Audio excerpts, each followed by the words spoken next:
I believe that we, as peak performers, should spend the most amount of time in our day doing the things we love. And in order to do that, you should really have a tight grasp on managing your time effectively.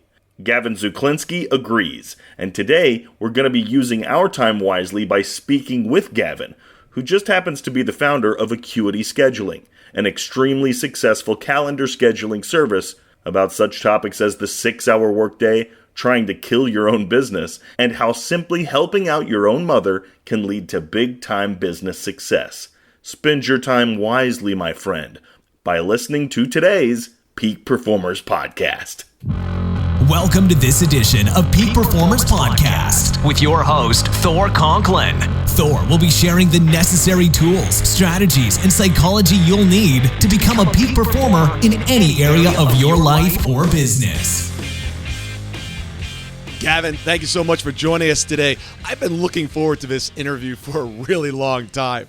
I have been a huge fan of Acuity Scheduling. It does all my scheduling, and I wanted to know the guy behind it and how you created it. But I want to start with the story first, that you created this business because your mom was struggling with something. Bring us back there. Yeah, absolutely. And thank you for having me on here. I'm glad that we finally get to chat after you've been using Acuity for so long. But Acuity was originally, like you said, created for my mom. She is a massage therapist, and this was back in 2007. The moment was we were driving in the car together. It was a long car ride on Route 80 in Pennsylvania, which, if you know it, it's like trees on either side, beautiful for a good 15 minutes, and then it just gets really monotonous and there's not much going on. So we were talking, and as we were talking, she got a couple of phone calls. Firstly, trying to schedule an appointment. She was talking on her cell phone while driving.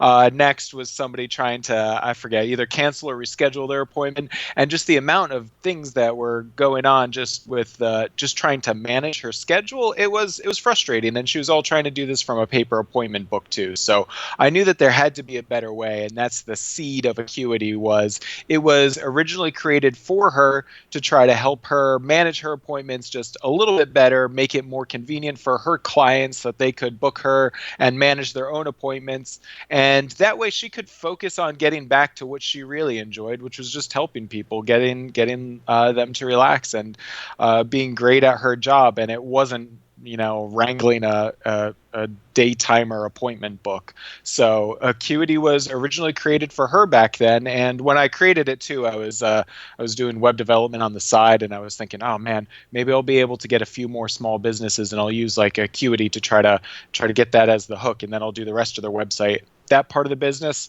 totally bombed, but the scheduler took off, and that's where I am today. Okay, why do you get up every single morning and go to work? Is it because you love morning traffic, office break room coffee, and meetings? No. The main reason people get together and work is accountability. Of course, these days you can definitely remotely work most jobs. Heck, my phone's got a more powerful computer in it than any desktop my dad's ever used. But it's not about that. What it is about is being able to look a peer in the eye and know that you delivered. A lot of entrepreneurs these days don't have that luxury. They might work from home, they might be a sole proprietor, or they might just be a one-person operation. But accountability is still an important part to execution and overall success. So what do? Well, we've got a solution. Visit thorconklin.com/accountability. Thor's set up a masterful system that's powerful and allows you to connect one-on-one with him. If you think you might be a good candidate, simply check us out. Again, it's thorconklin.com/accountability. It'll be the easiest meeting you sit through all day. And you have over 50,000 clients using the scheduling software, correct? Ooh, we have a lot, and it's a lot more than that. I haven't updated our public numbers in years. Yeah, it's interesting. We get folks who are well beyond what I originally expected. Folks who, like you do consulting and you do podcasts and everything else, and you've got a really busy schedule trying to manage all parts of your business. Folks like my mom who see one-on-one clients and massage therapy, lawyers, and just crazy things that I would never expect. A person that was using it for a donut delivery service, you'd schedule your time for your donuts, select like add-ons of what types of things you'd want, and poof, you'd get them at your door. Somebody who's using it to schedule bowling alleys and doing like birthday parties and managing these really complex setups, and totally things that I wouldn't expect. So yeah, it has grown a lot since those first days, and in totally different ways than I originally anticipated. Well, many people out there are going to hate me for this, but I got to tell you, you should raise the price because it's amazing what you get. I think, is it $10 a month, or I know you got a couple different levels. Did I get that right? Yeah, it's funny you should say that. No, don't raise my price. All right. I mean, come on. I'm going to try to help you out here.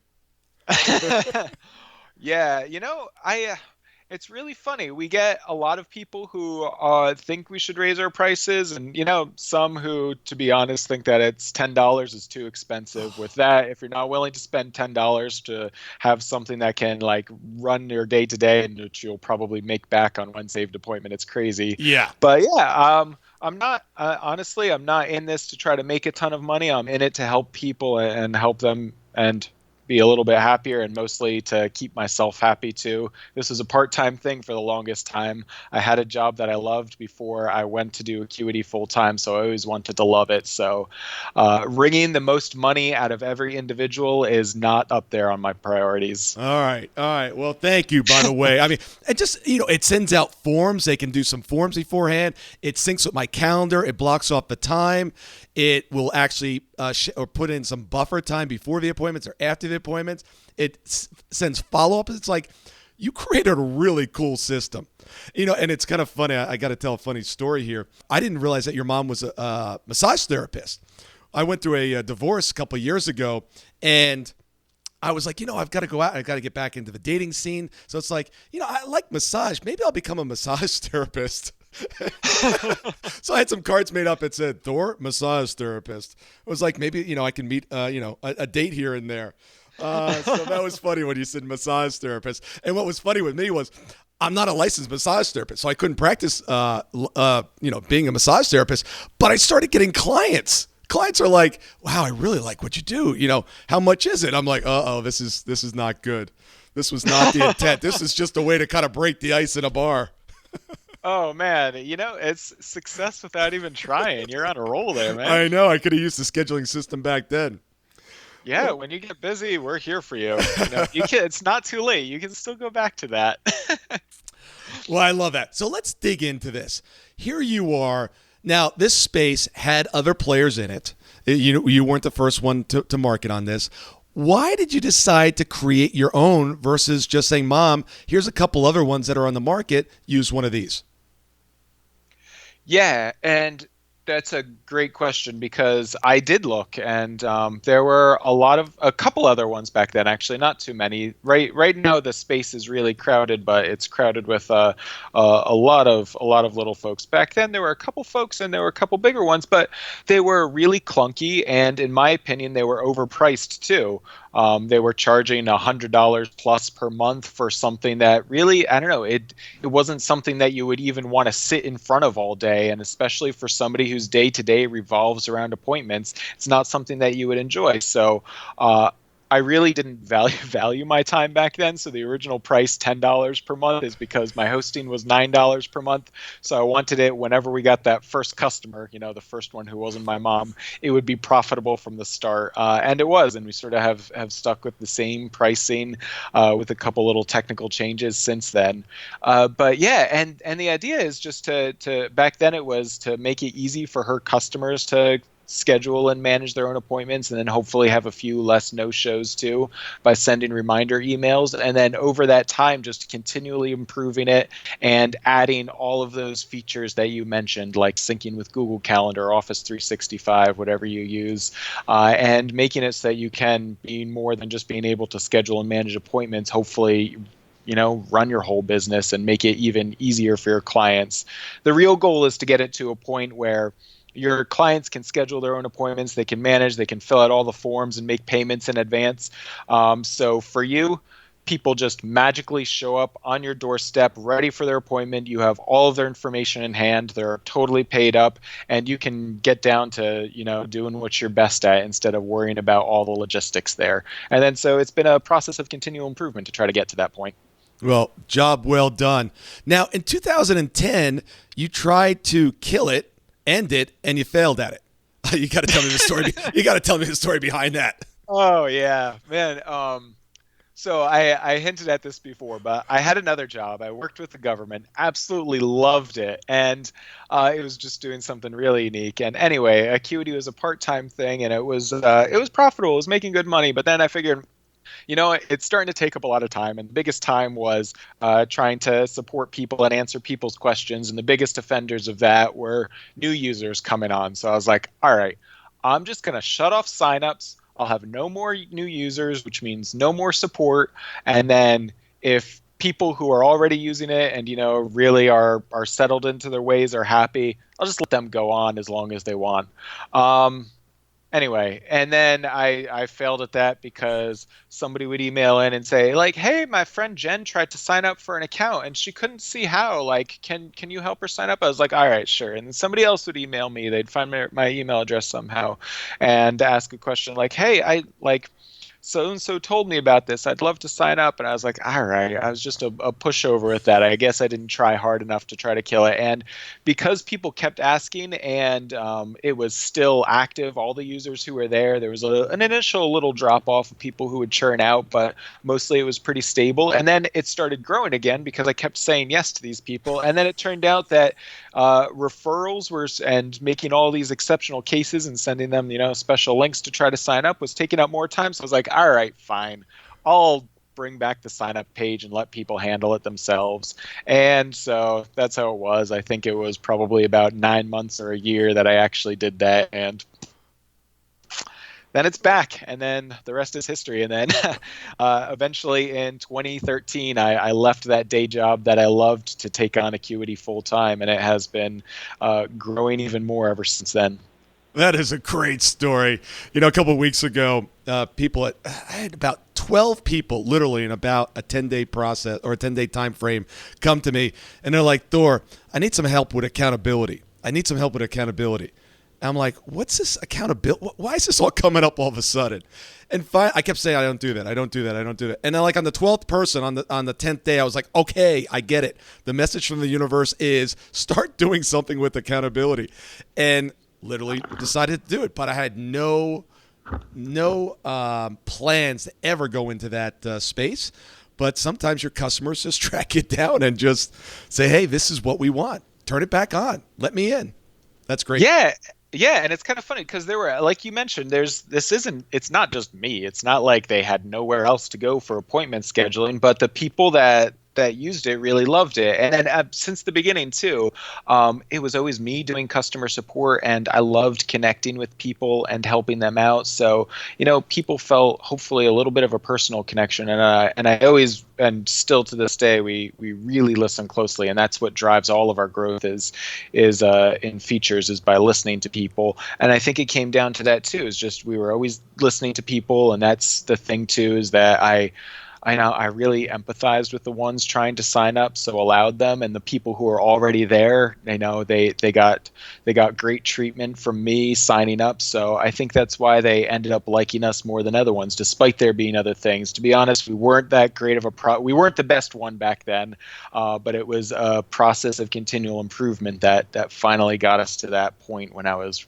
really happy with the software. So, and it was a nice ego boost to see people still coming up, and despite not having signups on the site, things still growing too. It felt good. Well, you have a great customer support system now. I actually reached out to them recently. They got back to me very quickly. I know that everyone works off-site. Everyone's remote. And you've got a 6-hour-a-day work schedule. Tell us about that. 6 hours. Yeah. So the entire team, everybody in the company works remotely. Just because that I feel like everybody is happiest that way, and the best people aren't within 25 miles of you. The best people are all around the world. So we hire for personality first. But when you're doing customer support, we have awesome users, and I don't want to sound too salesy, but we because we put a lot of personality into it, we get a lot back. So people love us, they'll joke around with us and everything, and it feels good. But it still can be a draining job when you're helping people all day long, talking with people, and holding people's hand to try to get things through. And sometimes you get, I don't know, folks that are a little bit frustrating, and because of that, it can be a super frustrating job. So making sure for you to be the best at your job, you need to feel invigorated the whole time. And if you're doing 8 hours of customer support, you're not feeling invigorated. And since the majority of the company is customer support, even our developers do support, one of the simplest things was to just reduce the workday. We tried this as an experiment once over the summer. While the weather's nice, let's reduce the workday. We'll go out. Hopefully you can spend work 3 hours, take a couple hour break in the middle of the day, and then work another 3 hours. You'll come back really invigorated. You'll bring that personality back and be able to connect with customers even more. And then once you, after we had been doing that for a while, it turned out that, we were able to get almost as much productivity in a 6-hour day that we were in an 8-hour day, because you weren't getting burnt out towards the end of the day, so you were able to keep going strong until the end. And so we continued doing that. So it lasted a whole lot longer than a summer, and I think we've been doing that for a little over 2 years now. That is absolutely brilliant. With customer service, like you say, sometimes it's difficult because people aren't calling up and saying, you know what, hey, I just want to let you know that everything's working great today. Thank you. It was funny. The other day I was driving by my mechanic, and I had just had my car in there 2 days before, and they did an amazing job. So I said, you know what, I'm going to pull in. I'm going to let them know. So I pull in, I walk through the door, and they're like, uh-oh, what's wrong? And I'm like, I got to tell you guys did an amazing job. There was actually something else that had been like coming up once in a while, and it was completely gone now. And I'm like, I don't know what you guys did. You didn't even work on that, but you fixed it. Thank you. And the look on their faces was, just priceless, because I'm sure most people that walk in after 2 days after they've done some work is usually, hey, it ain't working anymore. But telling someone they did a great job really invigorates them. You're an oddball. That rarely happens. I am. But you know what? Treat people the way you want to be treated. And I tell you, I don't know what our relationship will be like going forward, but I guarantee you, if I need something from these guys, they're probably going to jump through hoops for me. I didn't do it for that. I wanted them to know that they did a phenomenal job. But just tell people they've done a great job. Give them some feedback. I've totally started doing that a whole lot more since doing this job and focusing on customer support. And honestly, when people are nice to us, we're really nice back too. If you're a pain in the butt to talk to and don't seem grateful, we'll try to help you as much as possible and get everything fixed. But if the people who are just a pleasure to talk to will, it's great to just reach out and chat and send back, pictures of your cat and everything else, and we'll do that. But yeah, you definitely, I don't know, it makes everybody smile when you're nice to them. Yeah, if you ever want to have fun, if you're ever in a restaurant and you have phenomenal service, tell the waiter, I want to speak to your manager. And they kind of look at you weird, like, I thought everything was fine. Bring your manager over now. The manager comes over, they're like, oh my goodness, what did I do wrong? This waitress, she's phenomenal. He's phenomenal. And they're like, wow, I thought I was going to get in trouble. And but I always take the opportunity when people go the extra mile to point it out, because it's the right thing to do. Yeah, and with our contractors too, whenever there's, we have a copywriter that we contract with, whenever people compliment a copy, I'll always, always, always pass that along. I feel like too often that doesn't always happen. And when I was a teenager, I worked at a campground cleaning toilets, and we did a bang up job cleaning toilets. But one of the things that the person who owned the campground would do is just whenever anybody wrote in a letter saying how great their stay was at the campground, and if they happened to mention, you guys got strangely the cleanest bathrooms around for a campground, which aren't usually the best, they would pass it along to us, and that would totally invigorate you for a long time. That one compliment really makes it worthwhile for a while.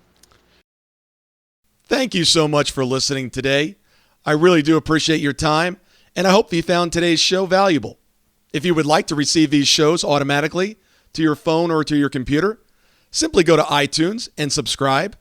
After listening to several of the shows, If you're so inclined, please leave us a 5-star rating, as this helps us reach additional people and spread the message. If you're truly committed to taking your life to the next level and doing whatever it takes to become a peak performer, but something's holding you back, something is blocking your way, and you just can't seem to figure out what it is, send me an email to info@thorconklin.com, and I'd be more than happy to get on the phone with you. We'll schedule a 15-minute discovery call. No obligation, no cost. I absolutely love to hear from the listeners, and if there's something I can do to help, I'd be more than happy to do that. Also, if you found something of great interest in today's show and you want to share that with your friends and family, simply go to my Facebook page, Thor Conklin, click on the episode, hit the share button, and share it on your page. You can follow me at Twitter at Thor Conklin. The website is thorconklin.com. We're constantly adding new free resources, discussing additional tricks, tips, tools, and strategies on how to be a peak performer.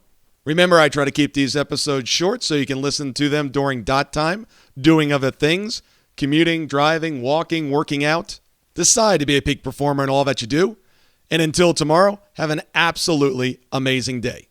That brings us to the end of another episode of the Peak Performers Podcast. Be on the lookout for part 2 with Gavin Zuchlinski, where we'll discuss how his first interaction with a prospective new employee is often a love letter, and how Acuity found fantastic marketing without really paying for it. How's that sound?